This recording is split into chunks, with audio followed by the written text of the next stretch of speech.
जी हाँ, बिल्कुल। 2026 के अंदर आप बिल्कुल फ्री में भी चाइना आ सकते हैं और यहाँ आने के बाद आपको तकरीबन 30 से 35 लाख के दरमियान में पैसा मिलेगा। कैसे मिलेगा वो मैं आपको आज की इस वीडियो में बताने लगा हूँ। मेरा नाम है अहमद और मैं इस टाइम चाइना के अंदर मौजूद हूँ। आज की वीडियो के अंदर मैं आपको कुछ ऐसा आसान करके तरीका बताने लगा हूँ और हम बात करने वाले हैं सिर्फ़ एक तरीके के ऊपर जो कि चाइना आने के लिए बहुत मुफ़ीद है और बहुत से लोग इस तरीके पर अमल करते हुए चाइना आ चुके हैं। मैं खुद भी उस तरीके पर अमल करते हुए चाइना आया हूँ, इसलिए मैं आपको ज़्यादा एक्सप्लेन करके ये तरीका बता सकता हूँ। इस तरीके में आपको ना तो किसी को पैसे देने की ज़रूरत है, ना किसी बैंक में पैसे रखवाने की ज़रूरत है, ना आपको किसी से वर्क परमिट या कोई वीज़ा खरीदने की ज़रूरत है, ना किसी ऐसे डॉक्यूमेंट की ज़रूरत है जो कि आप अभी तक या तो बना नहीं पा रहे या उन डॉक्यूमेंट्स के बारे में आपको पता नहीं है या आप अभी तक सिर्फ़ दिमाग में सोच रहे हैं कि बाहर जाने के लिए बहुत ज़्यादा या तो पैसों की ज़रूरत है या ऐसे कागज़ों की ज़रूरत है जो कि आप कभी बना नहीं पाएँगे। तो आज की वीडियो पूरी देखें ताकि आपको उस तरीके के बारे में पता हो या तो आप खुद अमल करें बाहर आ सकें या उस तरीके पर अमल करते हुए आप अपने किसी जानने वाले को, दोस्तों को या अपने बच्चों को बाहर भेज सकें। तो आज की वीडियो के अंदर जो मैं आपको तरीका बताने लगा हूँ वो तरीका है स्कॉलरशिप का तरीका। जी हाँ, बिल्कुल। स्कॉलरशिप का नाम सुनकर घबराने की ज़रूरत नहीं है, परेशान होने की ज़रूरत नहीं है कि क्या स्कॉलरशिप आपको नहीं मिल सकती या आप उस काबिल नहीं है कि आप अप्लाई नहीं कर पाते स्कॉलरशिप के लिए या आपको कभी ज़िंदगी में स्कॉलरशिप मिली नहीं है, तो इसलिए आप ये स्कॉलरशिप के नाम से बड़ा घबराते हैं। बिल्कुल घबराने की ज़रूरत नहीं है। आप पाकिस्तान में हैं तो आपके लिए ये अपॉर्च्युनिटी और ज़्यादा अहम है क्योंकि पाकिस्तानियों को ये स्कॉलरशिप बहुत ज़्यादा मिलती है। जैसा कि मैं चाइना में मौजूद हूँ, तो मैं आपको चाइनीज़ गवर्नमेंट स्कॉलरशिप के बारे में बताने लगा हूँ। 2026 के अंदर आपको इस स्कॉलरशिप में अप्लाई करने के लिए अभी भी किसी डॉक्यूमेंट की ज़रूरत नहीं है। अगर पहले कुछ डॉक्यूमेंट्स की ज़रूरत होती थी, तो अभी 2026 के अंदर वो डॉक्यूमेंट भी आपको नहीं चाहिए। कैसे? मैं आपको बिल्कुल डिटेल से और बिल्कुल आसान तरीके से ये तरीका बताने लगा हूँ। अगर आप बैचलर, मास्टर या पीएचडी में चाइना आना चाहते हैं। कैसे? अगर आपने अभी सिर्फ़ एफएससी की है और आप चाहते हैं कि आप पाकिस्तान में किसी यूनिवर्सिटी में अप्लाई करने की बजाय आप चाइना की किसी यूनिवर्सिटी में अप्लाई करें और चाइना आकर आप अपनी बैचलर की डिग्री हासिल करें, तब भी आप इस गवर्नमेंट स्कॉलरशिप के अंदर अप्लाई कर सकते हैं। अप्लाई करने के लिए ये वेबसाइट है, इस वेबसाइट के ऊपर जाकर आपने इसके बारे में थोड़ी वीडियोज़ देखनी है पहले और फिर इस वेबसाइट पर जाकर आपने अप्लाई करना है और आपने जो-जो वहाँ डॉक्यूमेंट रिक्वायर्ड है, जो इन्फॉर्मेशन रिक्वायर्ड है, वो आपने पूरी करनी है। उसके बाद हम बात करते हैं मास्टर के लिए अगर आप आना चाहते हैं। पहले मैं आपको इन सारी स्कॉलरशिप्स के बारे में ओवरव्यू दे रहा हूँ कि अगर आप बैचलर, मास्टर या पीएचडी में आना चाहते हैं, उसके बाद में मैं आपको फर्दन-फर्दन एक के बारे में बताऊँगा कि उसमें क्या अहम है और इसमें क्या अहम है। तो जैसा कि आपने पहले बैचलर के अंदर आप यूनिवर्सिटी में आके यहाँ यूनिवर्सिटी की डिग्री हासिल करना चाहते हैं, उसके बाद आते हैं हम मास्टर के लिए। मास्टर के अंदर अगर आपने बैचलर की डिग्री पाकिस्तान से की हुई है, 4 साल की डिग्री, वो किसी भी सब्जेक्ट के अंदर है और आप चाहते हैं कि आप मास्टर यहाँ पर आकर करना चाहते हैं 2 साल के लिए या 3 साल के लिए, क्योंकि चाइना ये दोनों कैटेगरीज़ ऑफ़र करता है। तो किस तरीके से आप अप्लाई करेंगे और इसके बाद अगर आपने मास्टर किया हुआ है, किसी भी डिपार्टमेंट में और आप चाहते हैं कि आप चाइना में आकर पीएचडी करना चाहते हैं, तो यहाँ आकर आप पीएचडी भी कर सकते हैं। अब इस स्कॉलरशिप का फ़ायदा कैसे है? फ़ायदा इसका इस हवाले से है कि अगर आप इस स्कॉलरशिप में आते हैं यहाँ पर, पहले तो आपको इस स्कॉलरशिप के लिए कोई बहुत ज़्यादा पैसे होने की ज़रूरत नहीं है। आप बिल्कुल फ्री में अप्लाई कर सकते हैं स्कॉलरशिप के लिए। इस स्कॉलरशिप के लिए कोई आपको एप्लीकेशन फ़ीस की ज़रूरत नहीं है। चाइना में बहुत सारी ऐसी यूनिवर्सिटीज़ मौजूद हैं जिनमें आप बिना फ़ीस के, आप बिना कोई 1 रुपया दिए आप अपनी एप्लीकेशन फ़ॉर्म डालते हैं। अगर आपने एप्लीकेशन फ़ॉर्म बिल्कुल ठीक तरीके से पूरा किया है और आपका जीपीए भी तकरीबन ठीक है, बहुत ज़्यादा अच्छा नहीं है और बहुत ज़्यादा बुरा भी नहीं है, मतलब ठीक जीपीए है जो कि काबिल कबूल है, तो आप फ्री के अंदर उस यूनिवर्सिटी के अंदर एप्लीकेशन डाल सकते हैं। जब आप एप्लीकेशन डाल देंगे तो उसके लिए भी आपको किसी फ़ीस की ज़रूरत नहीं है। उस एप्लीकेशन को फिल करने के लिए चंद बेसिक डॉक्यूमेंट की ज़रूरत है। उन डॉक्यूमेंट की लिस्ट ये मैंने आपको स्क्रीन के ऊपर शो करवा दी है। ये बेसिक डॉक्यूमेंट हैं जो आपको बैचलर, मास्टर और पीएचडी के लिए तीनों डिग्रीज़ में ये रिक्वायर्ड होंगे। अगर आप चाइना की वीडियोस पहले देखते रहते हैं तो आपने एक डॉक्यूमेंट के बारे में सुना होगा, एक्सेप्टेंस लेटर फ्रॉम प्रोफेसर। कि प्रोफेसर से आपको आने से पहले प्रोफेसर से एक एक्सेप्टेंस लेटर की ज़रूरत होती है जो कि इन एप्लीकेशन के साथ लगता है और उस एक्सेप्टेंस लेटर के बगैर आपको स्कॉलरशिप नहीं मिलती। तो मैं यहाँ पर आपको कुछ चीज़ें क्लियर करना चाहूँगा कि एक तो एक्सेप्टेंस लेटर जो कि कुछ यूनिवर्सिटीज़ में रिक्वायर्ड होता है और कुछ यूनिवर्सिटीज़ में बिल्कुल उसकी रिक्वायरमेंट नहीं है। ठीक है? तो आपने अब ये खुद अपनी थोड़ी-सी रिसर्च करनी है और उसमें आपने देखना है कि आप जिस यूनिवर्सिटी में जाना चाह रहे हैं या जौन-सी यूनिवर्सिटीज़ आपने सर्च करके निकाली हैं अपने सब्जेक्ट के रिलेटेड, क्या उन यूनिवर्सिटीज़ में एक्सेप्टेंस लेटर की ज़रूरत है और किन में नहीं है? जिनमें नहीं है, उनमें बिल्कुल नहीं है। मास्टर के लिए तो बहुत सारी आपको यूनिवर्सिटीज़ ऐसी मिल जाएँगी जिसमें एक्सेप्टेंस लेटर की ज़रूरत नहीं है और क बहुत सारे लोग आपको बता रहे होंगे कि ये एक इम्पोर्टेंट डॉक्यूमेंट है। जी हाँ, ये बिल्कुल इम्पोर्टेंट डॉक्यूमेंट है, लेकिन उन यूनिवर्सिटीज़ के अंदर जिसमें इसकी बाकायदा स्ट्रिक्ट रिक्वायरमेंट है। लेकिन आपको बहुत सारी ऐसी यूनिवर्सिटीज़ मिल जाएँगी जिनमें एक्सेप्टेंस लेटर की ज़रूरत नहीं होती। प्रोफ़ेसर से आप खुद एप्लीकेशन डालते हैं, वो एप्लीकेशन जैसे ही आगे प्रोसीड होती जाती है उसमें से आप को फ़र्दर बता दिया जाता है कि आपका एप्लीकेशन स्कॉलरशिप हुई है या नहीं हुई है। पहली चीज़, दूसरी चीज़ है आइल्स। क्या आपको चाइना आने के लिए आइल्स की ज़रूरत है? तो बहुत ज़्यादा यूनिवर्सिटीज़ यहाँ पे ऐसी हैं जिनको आइल्स नहीं चाहिए। क्योंकि चाइना में चाइनीज़ को बहुत सारी यूनिवर्सिटीज़ ऐसी हैं जिनको खुद इंग्लिश नहीं आती। यहाँ पे सिर्फ़ चंद प्रोफ़ेसर्स होते हैं जिनको इंग्लिश आती है और वो फ़ॉरेनर स्टूडेंट को पढ़ाते हैं।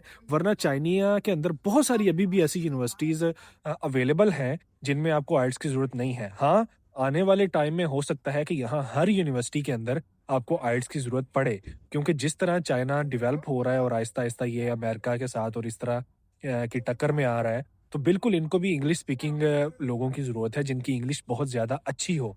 क्योंकि इंग्लिश अच्छी होने का मतलब है कि इनको रिसर्च अच्छी मिलती है। ये 2 चीज़ें हो गई कि आपका एक्सेप्टेंस लेटर और आइल्स की ज़रूरत भी आपको नहीं है।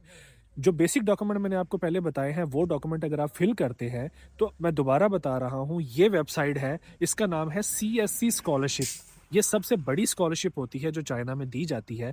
अब इस सीएससी स्कॉलरशिप के बारे में आपको यूट्यूब के ऊपर बेतहाशा वीडियोज़ मिल जाएँगी, जो आप देख सकते हैं। आने वाले टाइम में मैं भी एक सीरीज़ शुरू करूँगा, जिसमें मैं आपको एक-एक करके हर चीज़ आपके साथ बैठ के अप्लाई भी करवाऊँगा, ताकि आप उन स्टेप्स को फ़ॉलो करके आप चाइना आ सकें। फ़िलहाल के लिए आप सीएससी स्कॉलरशिप से रिलेटेड वीडियोज़ देख सकते हैं और आपको एक-एक डॉक्यूमेंट के बारे में अलग-अलग वीडियोज़ मिल जाएँगी कि वो डॉक्यूमेंट आपको कैसे बनाना है। ये जो डॉक्यूमेंट आपने पहले लिस्ट में देखे हैं, मेरा नहीं ख्याल कि इनमें से कोई ऐसा डॉक्यूमेंट हो जो आपको देख के डर लगे कि ये पता नहीं कैसे बनवाना है। अब 2026 के अंदर आपको कोई डिग्री एचईसी से अटेस्ट करवाने की ज़रूरत नहीं है, आपको कोई मोफ़ा करवाने की ज़रूरत नहीं है, आपको कोई डिग्री वेरिफ़िकेशन करवाने की ज़रूरत नहीं है फ़ॉरेन मिनिस्ट्री से, जो कि पहले लाइनें लग के आप बहुत परेशानी। मैं जब आया हूँ, मैंने एचईसी से अटेस्ट करवाई है, उसके बाद मैंने मोफ़ा की लाइनों के अंदर लग के जो है ना अपनी डिग्रियाँ अटेस्ट करवाई हैं, लेकिन अभी आपको उन चीज़ों की बिल्कुल ज़रूरत नहीं है। सिंपल डिग्री को नोटरी वेरिफ़िकेशन करवाना है, उसकी फ़ोटोकॉपी करवानी है, वो आपने जब वीज़े के टाइम पे क्योंकि आपको ये रिक्वायर्ड होती है, आपने वहाँ जेरी की वेबसाइट पे जाके वो करना होता है, लेकिन वो बाद का काम है। अभी आपको उन चीज़ों से कोई ज़रूरत नहीं है, उनको सोच के परेशान होने की ज़रूरत नहीं। अभी आपका काम है सिर्फ़ अपने सब्जेक्ट से रिलेटेड अपनी यूनिवर्सिटीज़ निकालें, सीएससी स्कॉलरशिप में। सबसे पहले आपने देखना है कि सीएससी स्कॉलरशिप में कौन-सी यूनिवर्सिटीज़ आ रही हैं। पहला काम ये हो गया, आपने अपनी यूनिवर्सिटीज़ की लिस्ट बना ली जो कि 10 यूनिवर्सिटीज़ थी। फिर आपने देखना है इन 10 यूनिवर्सिटीज़ में कौन-सी यूनिवर्सिटी ऐसी है जिसमें एक्सेप्टेंस लेटर की ज़रूरत नहीं है और आइल्स की ज़रूरत नहीं है। ये 2 डॉक्यूमेंट भी आपके निकल के फिर आपके पास बच जाएँगी कोई 6 से 7 यूनिवर्सिटीज़। उन 6-7 यूनिवर्सिटीज़ में आप सीएससी के लिए सिर्फ़ एक यूनिवर्सिटी में अप्लाई कर सकते हैं। उस यूनिवर्सिटी के लिए फिर आपने दोबारा इस वेबसाइट पे जाना है, वहाँ जाके जो-जो रिक्वायरमेंट है वो आपने साथ-साथ गूगल करते रहना है और उस चीज़ों को डिटेल में फिल करते रहना है। सीएससी के लिए अप्लाई हो गया। फिर आपके पास एक और ज़्यादा ऑप्शन आ जाता है यूनिवर्सिटी स्कॉलरशिप। फिर जो आपने 6-7 यूनिवर्सिटियों की लिस्ट निकाल के रखी थी, आप उसमें देखेंगे कि ये यूनिवर्सिटियाँ सीएससी के अलावा आपको यूनिवर्सिटी स्कॉलरशिप भी प्रोवाइड कर रही हैं। फिर आपने उन सारी यूनिवर्सिटियों की वेबसाइटें ओपन करके वहाँ अलग-अलग यूनिवर्सिटी स्कॉलरशिप में अप्लाई कर देना है। उसके बाद फिर वो यूनिवर्सिटी जिस प्रोविंस के अंदर है, वो प्रोविंस भी आपको स्कॉलरशिप प्रोवाइड कर रहा है। फिर आपने उसका प्रोविंस देखना है और उस प्रोविंस की वेबसाइट पे जाकर आपने उस यूनिवर्सिटी को टारगेट करते हुए प्रोविंशियल स्कॉलरशिप के लिए अप्लाई कर देना है। अब आप 3 स्कॉलरशिप में अप्लाई कर चुके हैं। पहला सीएससी स्कॉलरशिप, दूसरा यूनिवर्सिटी स्कॉलरशिप, तीसरा प्रोविंशियल स्कॉलरशिप। इन 3 स्कॉलरशिप्स में अप्लाई करने के लिए आपको वही डॉक्यूमेंट्स रिक्वायर हैं जो मैंने आपको पहले बताए हैं। ये डॉक्यूमेंट्स लगाकर जब आप एप्लीकेशन फॉर्म डाल देंगे, बस फिर आपने थोड़ा इंतज़ार करना है, क्योंकि ये एक टाइम टेकिंग प्रोसेस है। तकरीबन 6 से 7-8 महीने भी लग सकते हैं उसको। अब आपने बिना कोई पैसा खर्च किए, बिना किसी से कोई चीज़ परचेज़ किए और बिना किसी को कोई पैसा दिए आपने खुद इन स्कॉलरशिप्स के लिए अप्लाई कर लिया है। अगर आपको कोई इन प्रॉब्लम्स आ रही है, आप मुझे कमेंट करके पूछ सकते हैं। मैं कोशिश करूँगा कि आपको उस स्पेसिफ़िक चीज़ के बारे में मुकम्मल इन्फॉर्मेशन दे सकूँ। अब मैं आपको बताता हूँ कि आपने कौन-कौन से काम नहीं करने। अगर वो आप काम करते हैं तो या तो आपको बहुत नुकसान होगा या आपको आपकी अपॉर्च्युनिटी ज़ाया हो जाएगी चाइना आने की। वो साल आपका एक ऑप्शन स्किप हो जाएगा चाइना आने के लिए। वो काम पहला सबसे आपने ये करना है कि आपने पाकिस्तान में बैठे हुए किसी बंदे को पैसे नहीं देने अप्लाई करने के लिए। अगर आपको खुद अप्लाई करना नहीं आता या आप हो सकता है कि आप किसी ऐसी यूनिवर्सिटी से पढ़े हैं जहां आपका एक्सपोज़र नहीं है, आपको ऑनलाइन वेबसाइटों का नहीं पता चलता, आप ठीक से अप्लाई कर नहीं पाते या आपको ये कंप्यूटर रिलेटेड बहुत सारी चीज़ों के बारे में नॉलेज नहीं है। फिर आपने सर्विसेज़ लेनी है किसी ऐसे बंदे की जो ऑलरेडी चाइना में बैठा हुआ है या जिसके पहले कोई बंदे गए हुए हैं। चाइना जिसने अप्लाई किया हो और उसके अप्लाई करने के बाद कोई लोग चाइना गए हुए हैं और आप उसको पर्सनली तौर पर जानते हैं, तब आपने उसको पैसे देने हैं और पैसे भी बहुत ज़्यादा नहीं। आपने पैसे देने हैं तकरीबन कोई 2 से 3 लाख के दरमियान में ये काम आपका आराम से हो सकता है। ये पैसे आपने दे दिए हैं, इनको आप ज़ाया ना समझें। ये पैसे आपने देने के बाद जब आप चाइना आएँगे, तो इस स्कॉलरशिप के बेनिफिट बहुत ज़्यादा हैं।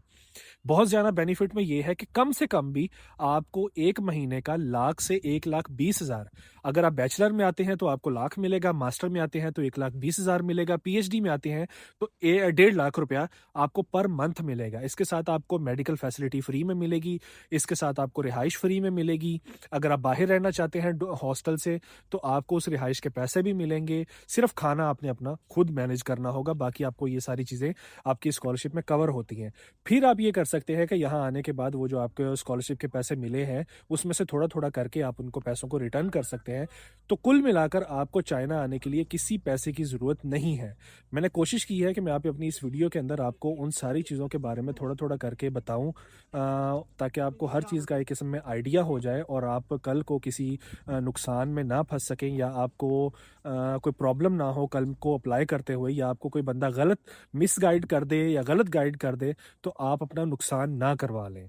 तो कोशिश करें कि खुद अप्लाई करें और इन सारी चीज़ों को फ़ॉलो करें। अगर आपको फिर भी किसी किस्म की कोई परेशानी है, कोई मसला है, तो आप मेरे से राब्ता कर सकते हैं, मुझे कमेंट सेक्शन के अंदर पूछ सकते हैं कोई क्वेश्चन। मैं कोशिश करूँगा कि मैं इन सारी चीज़ों के बारे में अलग-अलग वीडियोज़ बना के आपको अलग-अलग डिटेल में हर चीज़ के बारे में गाइड करूँ ताकि कोई गलतफ़हमी ना रहे आपको या किसी डॉक्यूमेंट को लेके कोई परेशानी ना हो। अगर आपको आज की मेरी ये वीडियो अच्छी लगी है, तो आप मेरी वीडियो को लाइक कर सकते हैं। मुझे कमेंट करके बता सकते हैं कि आपने कभी अप्लाई किया है, नहीं हुआ या आप करना चाहते हैं। आपको किस चीज़ में परेशानी आ रही है, मैं आपको उस चीज़ के बारे में गाइड करूँगा। आप मेरे चैनल को सब्सक्राइब कर सकते हैं ताकि आने वाली वीडियोज़ आप तक टाइमली पहुँच सकें। मिलते हैं अगली वीडियो में। खुदा हाफ़िज़।